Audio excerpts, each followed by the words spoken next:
Hello student, आपका स्वागत है मेरे यूट्यूब चैनल सैनिक क्लासेस ऑफ सक्सेस में। जैसा कि हम क्लास 12 का पहला चैप्टर पढ़ा रहे थे, उसमें महत्वपूर्ण टॉपिक आपने आवेश के बारे में बताया, आवेशों का क्वांटीकरण बताया, चालक के बारे में बताया, चालक, कुचालक, अर्धचालक सभी के बारे में बताया। तो एक वैज्ञानिक हुए कूलाम, उन्होंने अपना नियम दिया, उसे कहते हैं कूलाम का नियम यानी कूलाम्स लॉ। कूलाम्स लॉ क्या कहता है? कहता है कूलाम के नियमानुसार किन्हीं दो बिंदु आवेशों के बीच लगने वाला आकर्षण या प्रतिकर्षण बल उन दोनों आवेशों के गुणनफल के समानुपाती तथा उन दोनों आवेशों के बीच की दूरी के वर्ग के व्युत्क्रमानुपाती होता है। यानी कूलाम ने बताया कि यदि कोई दो बिंदु आवेश हैं, जैसे कि ये दिए हुए हैं दो बिंदु आवेश, तो उनके बीच जो लगने वाला आवेश है वो बल है। यानी कोई भी दो आवेश हैं, अब ये पता नहीं है ये प्लस का या माइनस का प्लस का कुछ भी हो सकते हैं, इसलिए उसने बोला है कि प्रतिकर्षण या आकर्षण बल, क्योंकि उसको पता नहीं है ये प्लस प्लस के हैं। अगर ये प्लस प्लस के होंगे तो प्रतिकर्षण बल लगेगा, माइनस प्लस होंगे तो आकर्षण का बल लगेगा। तो उसने बोल दिया कि जो लगने वाला बल है वो दोनों आवेशों के गुणनफल के तो समानुपाती और दोनों आवेशों के बीच की दूरी के वर्ग के व्युत्क्रमानुपाती होता है। इस प्रकार हमें दो इक्वेशन प्राप्त हो जाती है, फर्स्ट एंड सेकंड।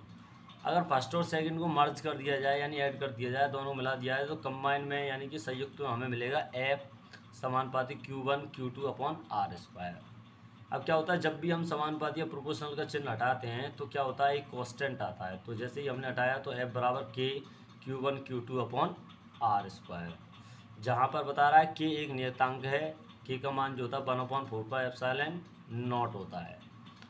तो जब K का मान हम इसमें रखेंगे, K का मान उठा के इसमें रख दिया तो क्या वैल्यू मिल जाएगी, F तो F था, K की जगह 1/4πε0 Q1 Q2 upon R square. इस प्रकार कूलाम के नियम से एक व्यंजक प्राप्त होता है जिसे बोलते हैं F बराबर 1/4πε0 Q1 Q2 upon R square. अब वैल्यू की बात करते हैं तो K जो होता है उसका मान 1/4πε0 होता है, कांस्टेंट का मान, उसकी वैल्यू होती है 9 गुणा 10 की power 9, 9 into 10 to power 9। Epsilon की वैल्यू निकालें तो वो होती है 8.85 into 10 to power -12 coulomb square पर न्यूटन मीटर स्क्वायर। अब कह रहा है कि how find value of epsilon not, यानी एप्सिलॉन की वैल्यू निकालनी हो बाय द कूलम नियम, यानी कि एप्सिलॉन नॉट का मान कैसे निकालें कूलम के नियम से। क्योंकि पिछली हमने पढ़ा था कि 1/4πε0 बराबर 9 गुणा 10 पावर 9 होता है। तो यहाँ से 1/4πε इसको नीचे ले आइए और एप्सिलॉन नॉट को ऊपर ले जाइए, तो एप्सिलॉन नॉट इक्वल टू हो जाएगा 1/4π9 इंटू 10 टू पावर 9। अब हम जानते हैं 1/4 तो 4 था, पाई का मान 3.14 होता है या 22/7 होता है, 9 था गुणा 10 पावर 9 था 1, इनका मल्टीप्लाई किया तो आ गया 1.3 और ये हो गया 10 to power 11 into equal to epsilon not. अब क्या 1 में डिवाइड दोगे इससे तो क्या आएगा 8.85 into 10 to power -12 coulomb square पर न्यूटन मीटर। तो इस प्रकार आप क्या एप्सिलॉन नॉट की वैल्यू निकालते हैं। अब आती है डायमेंशन की बात यानी कि विमा की बात। सबसे पहले हम जानते थे विमा क्या होती हैं। देखिए विमाओं की परिभाषा हिंदी में दी हुई है, विमाएँ वेग आते हैं जिन्हें उस राशि को व्यक्त करने के लिए मूल मात्रकों पर चढ़ाते हैं। जैसे मीटर की एल होती है, लंबाई की एल होती है, धारा की ए होती है, समय की टी होती है, द्रव्यमान यानी मास की एम होती है। उसी क्रम में सबसे पहले हमने फॉर्मूला लिखा F बराबर K Q1 Q2 upon R square 1/4πε0 Q1 Q2 upon R square. क्योंकि हम जानते हैं 1/4π का मान कभी बदलता नहीं, तो ये क्या हुआ कांस्टेंट, इसको हटा देते हैं, बचेगा क्या F बराबर 1/4πε0 Q1 Q2 upon R square. Epsilon not की वैल्यू निकालेंगे तो F नीचे आ जाएगा, R स्क्वायर पहले से ही था, Q1 Q2 यहाँ पर उपस्थित है। अब देखिए हम वैल्यू रखते हैं, F की जो विमा होती है ML T-2 होती है, R स्क्वायर की विमा हो जाएगी क्योंकि R की L होती है तो R स्क्वायर की L स्क्वायर हो गई। Q1 की विमा AT होती है और Q2 की विमा AT होती है।